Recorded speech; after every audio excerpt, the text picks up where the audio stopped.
Welcome to the channel. Don't forget to like, subscribe, and press the bell icon to stay updated with every new story. Union Station rush hour. Did you know that Maya the word is racing to Alex catch the can last be train found to on her this dream job tablecloth? interview. Then she sees him. An elderly man collapsed on a bench, clutching his chest, gasping for air. People walk past like he doesn't exist. Maya stops. Her train is leaving in 30 seconds. This interview could save her family from poverty. Miss it, and there's no second chance. The old man looks up at her with desperate eyes. Please help me. Without thinking, Maya drops her bag and runs to him. She calls 911, stays with him as her train disappears, rides with him to the hospital.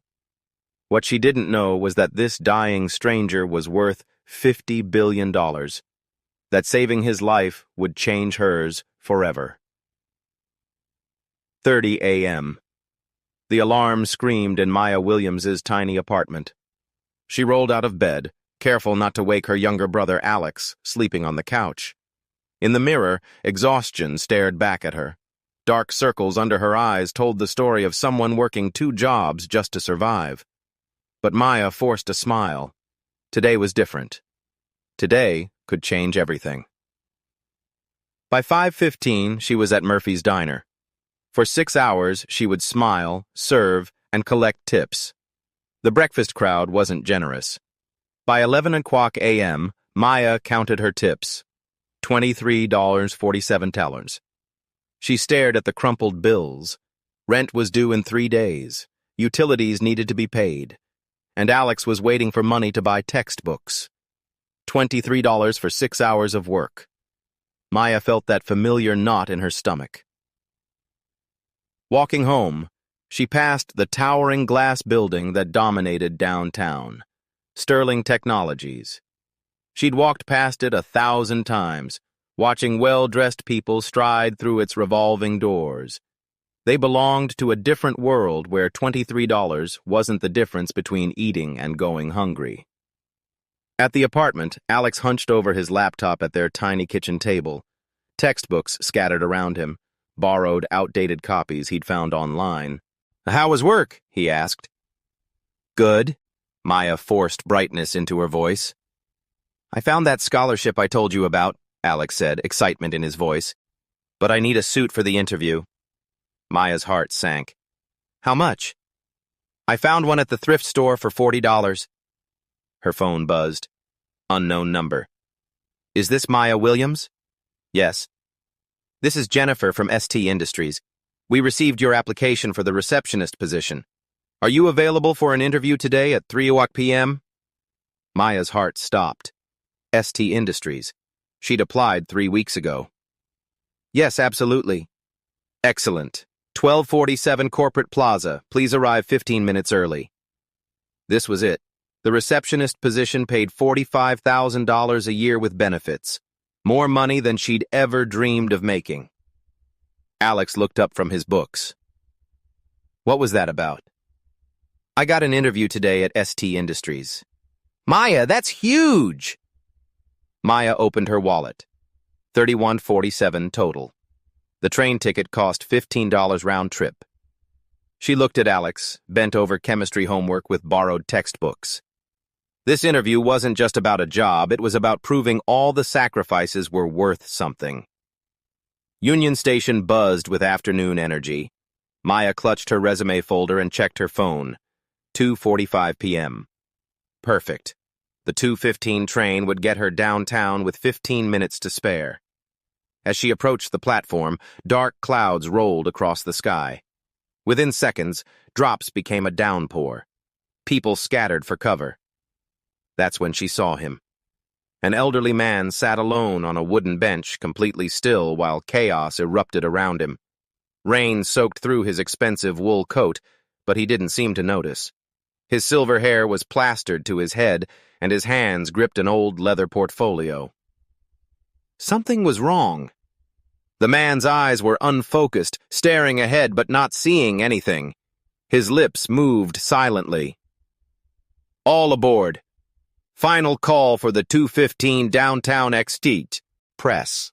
The old man tried to stand, swaying dangerously. His face had gone pale, almost gray.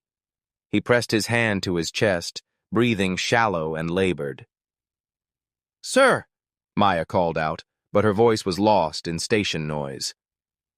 The man's eyes found Maya's across the platform, and she saw pure terror. He was trying to speak, but no words came out. "Please," the word barely escaped his lips. "Help me." Everything slowed down. Maya looked at the train, doors still open, waiting. She looked at the old man, gripping the bench as if it was keeping him upright. The interview, $45,000, Alex's future, everything they'd worked for. The conductor raised his hand to signal departure. Maya dropped her resume folder and ran toward the bench. "Sir, stay with me." She knelt beside him as the train pulled away, taking her dreams with it. Up close, she could see sweat on his forehead despite the cool rain.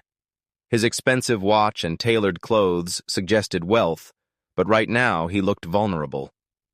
"My chest," he whispered. "Can't breathe properly." Maya's hands shook as she pulled out her phone. 911, what's your emergency? "I'm at Union Station. There's an elderly man having chest pains. He's conscious but struggling to breathe. We need an ambulance." While she spoke, Maya loosened his tie and unbuttoned his shirt. His skin was clammy, pulse rapid but weak. "What's your name?" she asked gently. "William," he managed. "I can't remember. I was supposed to meet someone." "It's okay, William. Help is coming. I'm Maya. I'm not going anywhere." William's grip on the portfolio tightened. Despite his distress, his posture remained impeccable, the bearing of someone accustomed to authority. "The meeting." William's eyes darted toward downtown. "They're waiting for me. Important." Maya followed his gaze to the glass towers. "Don't worry about any meeting. Just focus on breathing." In the distance, sirens wailed. William's condition seemed worsening. His face had taken on an ashen color. "Please don't leave me alone," he whispered. Maya's phone buzzed. Probably ST Industries wondering where she was. She could still make it if she left right now, but looking at William's frightened eyes, she knew there was only one choice she could live with.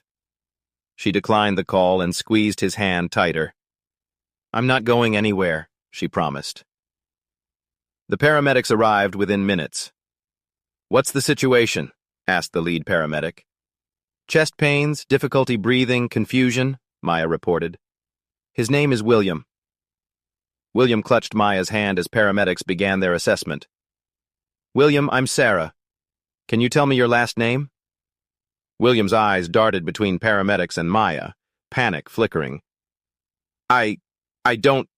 The meeting. Blood pressure elevated but stable. We need to get him to the hospital for an EKG." As they prepared the stretcher, William refused to let go of Maya's hand. "Please don't leave me." Maya looked at the paramedics. "Can I ride with him?" "Are you family?" "No, but he doesn't have anyone else." Sarah nodded. "Come on." As they loaded William into the ambulance, Maya's phone rang again. ST Industries. She stared at the screen, knowing what this call meant. Her one chance was slipping away. She declined the call and climbed into the ambulance. At Chicago General Hospital, everything moved quickly. William was whisked into the emergency room while Maya waited in a plastic chair. She pulled out her phone and stared at missed calls from ST Industries. 3 now. An hour passed, then 2. Finally, a doctor emerged. "Are you here with William?" "Yes, is he okay?" "He's stable. It appears he had an anxiety-induced cardiac episode complicated by dehydration and medication reaction. His memory is returning and vitals have improved." Relief flooded through Maya. "Can I see him?" "He's been asking for you." William looked much better when she entered his room. Color had returned to his cheeks, eyes clearer. He was sitting up, no longer clutching his chest. "There's my guardian angel," he said, voice stronger now. "How are you feeling?" "Much better, thanks to you. You saved my life, you know." Anyone would have done the same. No, William said firmly. They wouldn't have. I watched dozens of people walk past me like I was invisible. But you stopped. You sacrificed something important. Maya shifted uncomfortably. I just did what was right. What was so important that you almost didn't stop? The question hung in the air. Maya looked down at her hands, still clutching the soggy resume folder. A job interview, she admitted, for a receptionist position. It would have changed everything for my family. William's expression grew serious. Would have? I missed it. They were expecting me 2 hours ago. What company? ST Industries. ST Industries, William interrupted, sitting up straighter. You know it? Before William could answer, the door opened and a well-dressed man in his 40s hurried in. He had William's same piercing blue eyes. Dad, thank God you're okay. When your driver called and said you never showed up, Marcus, William said, relief evident. I'm fine. This young woman saved my life. Marcus turned to Maya with genuine gratitude. I can't thank you enough. When Dad didn't arrive for the board meeting, we were worried sick. His new heart medication has been causing confusion. Board meeting? Maya's mind raced. The Sterling deal, William said suddenly, memory returning. We were supposed to finalize the merger today. It's handled, Dad. We postponed everything when we couldn't find you. Sterling. The name hit Maya like lightning. She'd heard it before, seen it every day. Sterling, she asked hesitantly. Sterling Technologies, Marcus explained. Dad founded the company 50 years ago. He's chairman emeritus now. The room spun. Sterling Technologies, the building she walked past every day, the company where she'd dreamed of working. William was studying her reaction.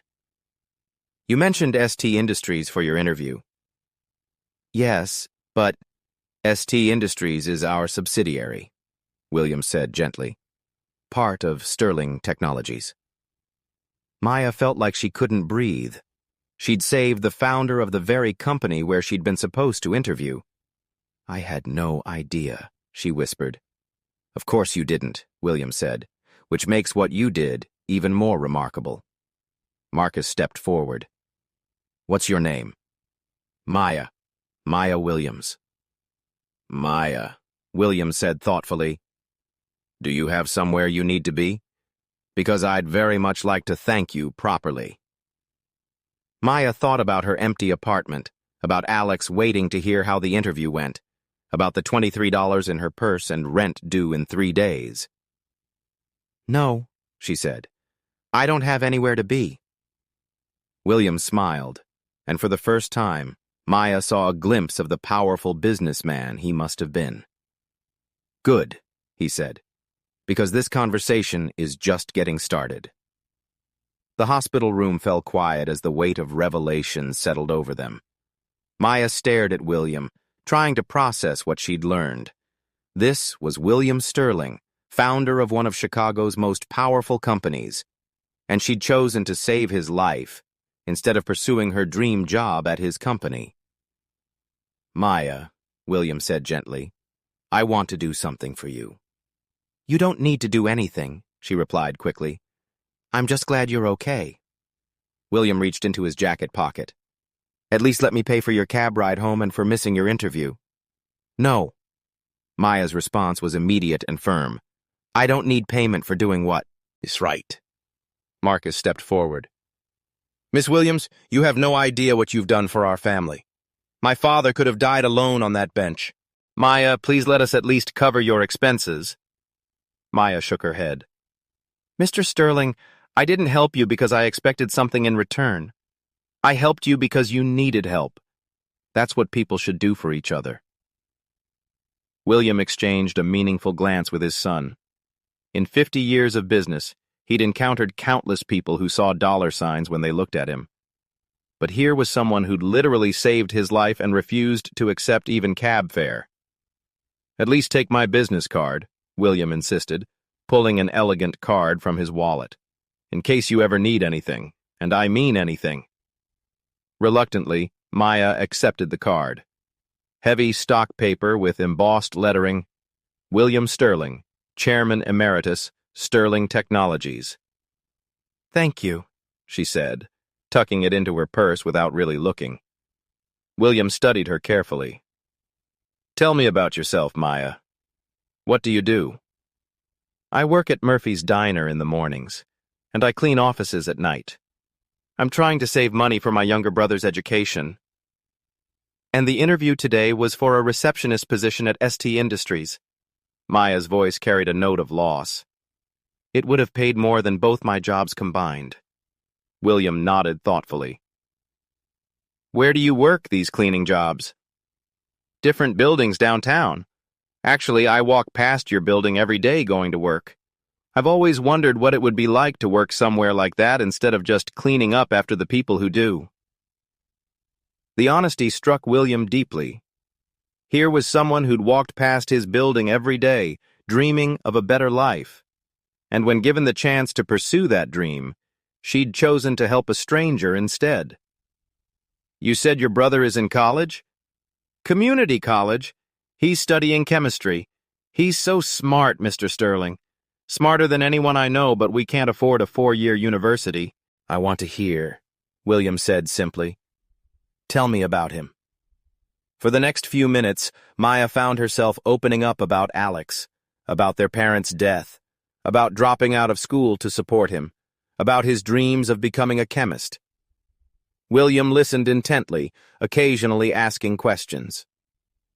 When Maya finished, William was quiet for a long moment. "You're remarkable," he said finally. "Not many people would sacrifice their own education for someone else's dreams." "He's my brother," Maya said simply. "It's what family does." William reached out and gently squeezed her hand. "Maya, I want you to remember something. You didn't help William Sterling, the businessman, today. You helped William, a confused and scared old man who needed kindness. The fact that I happen to run a company doesn't change the purity of what you did." Maya felt tears prick her eyes. "Thank you for saying that." "I mean every word." William released her hand and settled back against his pillows. "Now I'm sure you need to get home. Your brother is probably worried." Maya nodded and stood to leave. "I'm really glad you're okay, Mr. Sterling." "William," he corrected with a smile. "And Maya, keep that business card close. You never know when life might surprise you." The taxi ride home cost $25.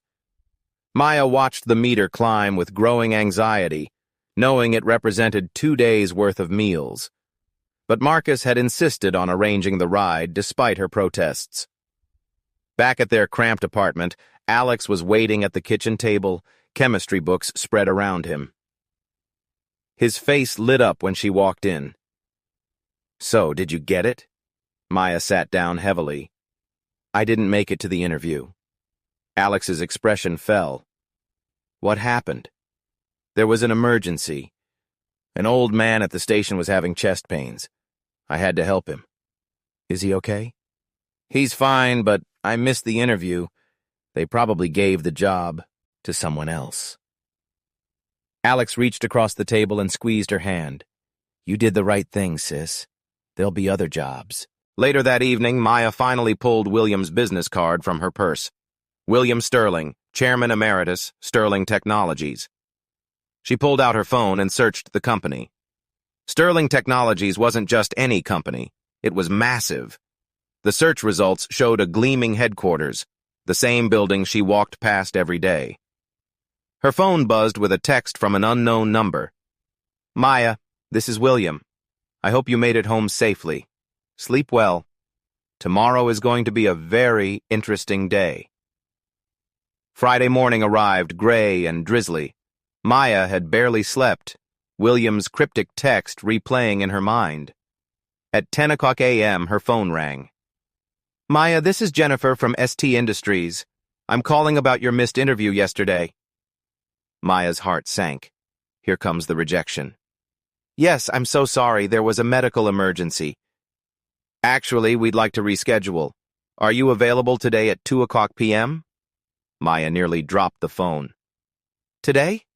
Yes, absolutely. Wonderful. Same address. By 1:30 p.m., Maya stood outside the gleaming tower. She'd walked past this building thousands of times but never been inside. The lobby was impressive. Marble floors, soaring ceilings, an atmosphere of quiet power. Covering one wall were portraits of the company's history, but it was the largest portrait that made her blood run cold. William Sterling, founder, 1952-2019, chairman emeritus. There he was, the same kind eyes, silver hair, gentle smile she'd seen in the hospital bed.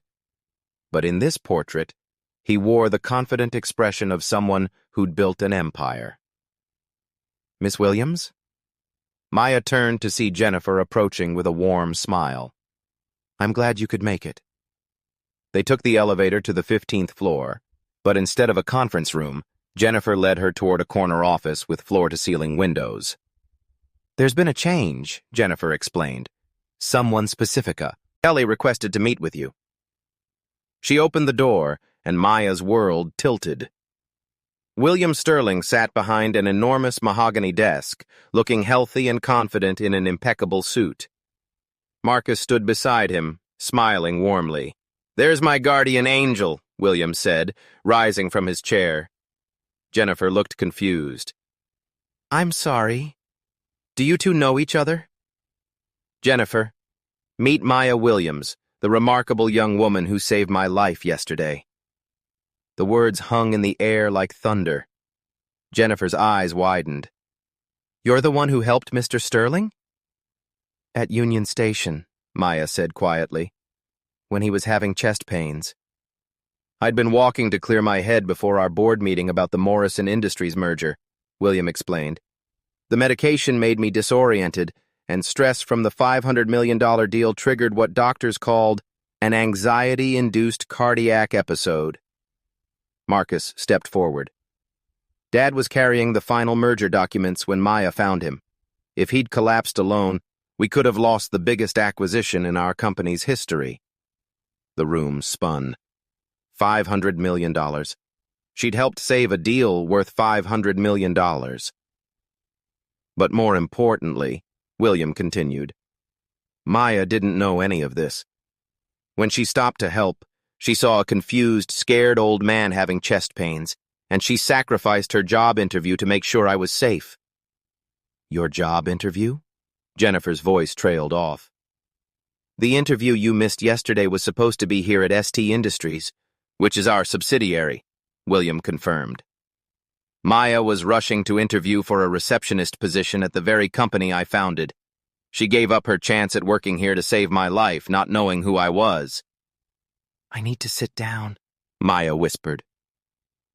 William guided her to a chair. Maya, yesterday when I was confused and scared, you didn't see William Sterling, the businessman. You saw William, son who needed help. That tells me everything I need to know about your character. I still can't believe you're really him. I am. And you're about to discover that sometimes the universe rewards people who choose to do the right thing. William returned to his desk and picked up a folder. Jennifer, would you mind giving us privacy? Maya and I have important matters to discuss. As Jennifer left, Harold's expression became more serious. Now then, he said, settling back in his chair. Let's talk about your future.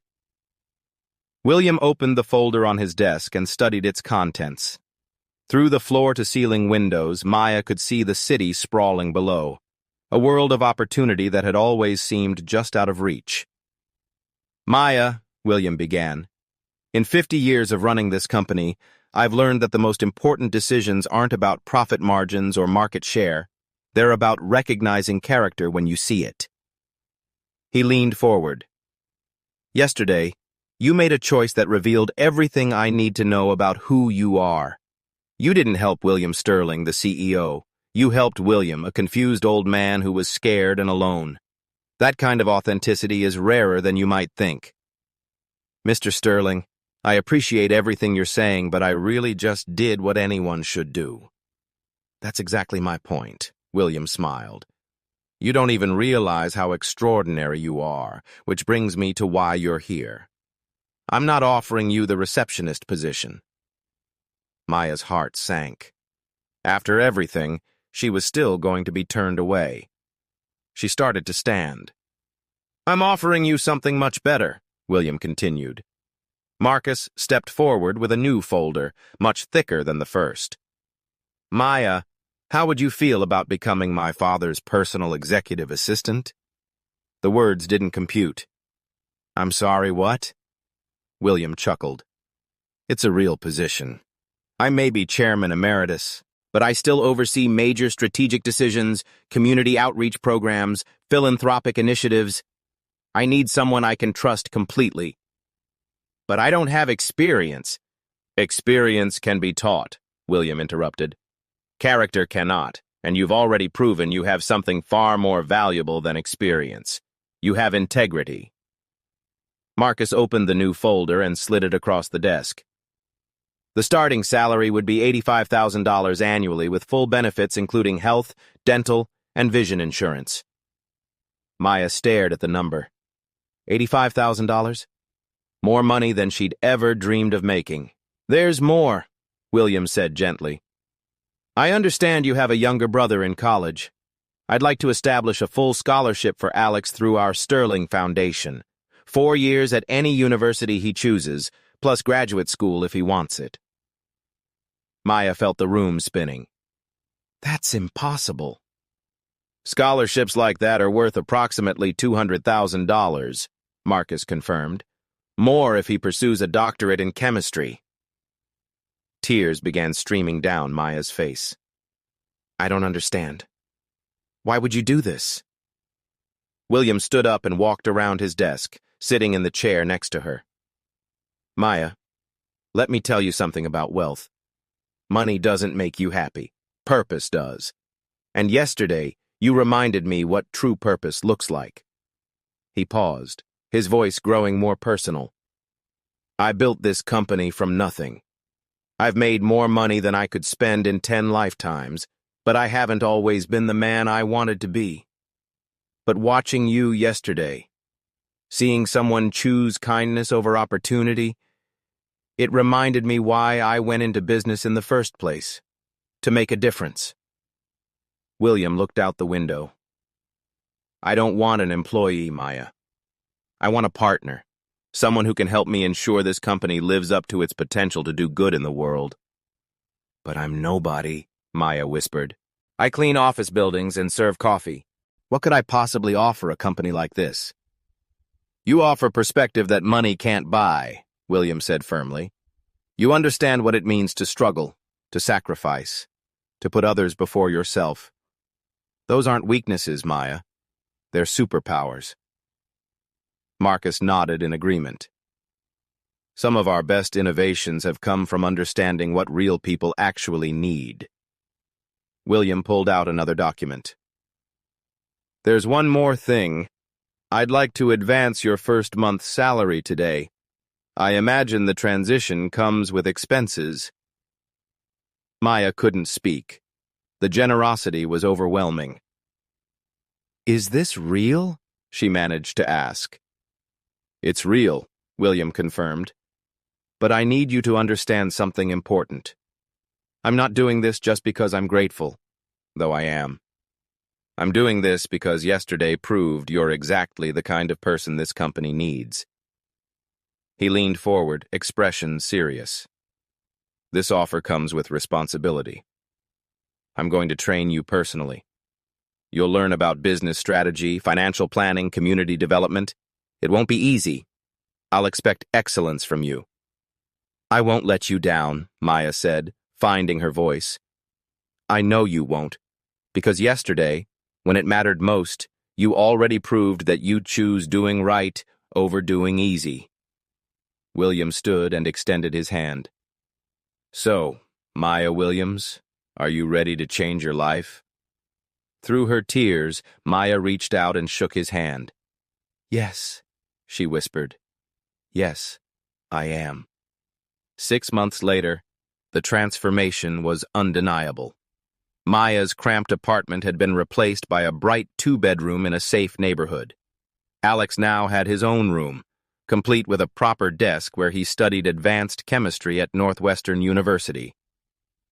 "Good morning, Mr. Sterling," Maya said, walking into William's office with his morning briefing. She wore a tailored navy blazer, professional, confident, but still unmistakably herself. "How many times do I have to tell you to call me William?" he replied with a smile. Their partnership had evolved beyond what either expected. William had trained her personally in business strategy and corporate leadership, but Maya brought something that transformed how Sterling Technologies operated, a perspective that surprised even William. "The quarterly Community Impact Report," Maya announced. "The Maya Williams Kindness Initiative has reached 847 people in 6 months, 53 full college scholarships awarded, 27 job training programs launched, and our employee volunteer program has logged over 10,000 hours of community service." William shook his head in amazement. "When I hired you, I thought I was getting an assistant. Turns out, I got a revolutionary." The Kindness Initiative had been Maya's idea, born from understanding what struggling families actually needed. Not just money, but opportunity. Not just charity, but dignity. Channel 7 wants to do a follow-up story, Maya continued. Our kindness-first corporate culture is making waves across the business community.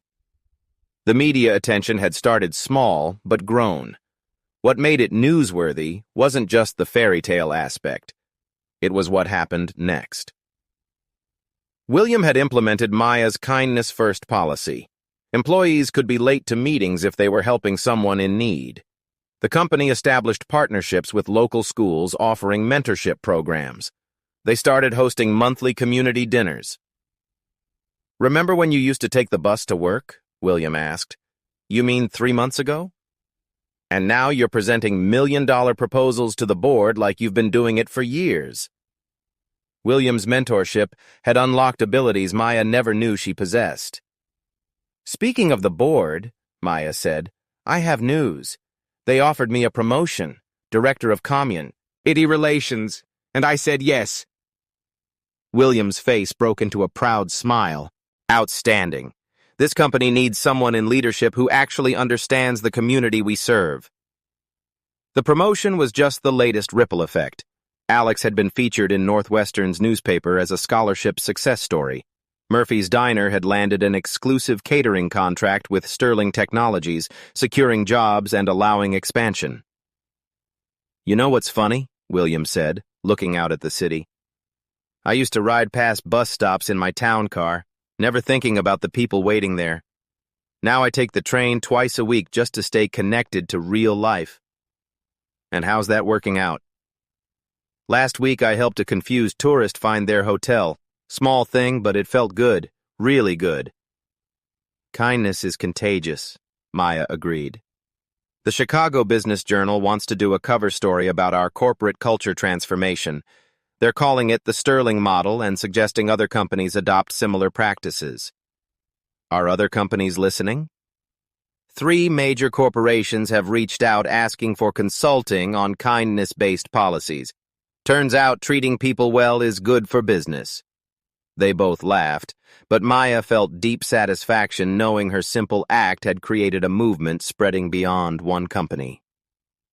"William," she said quietly, "do you ever think about that day at Union Station?" "Every morning when I wake up," he replied. "Best day of my life." "Even though you almost died?" "Especially because I almost died. It brought you into my life and reminded me who I wanted to be." Outside, Chicago bustled with its usual energy. But somewhere in that vast city, 53 scholarship recipients were attending classes they never thought they could afford. Hundreds of families had access to job training. Thousands of people had witnessed small acts of kindness that might inspire them to help someone else. All because one woman chose to miss her train. 2 years later, Maya faced a moment that would complete the circle.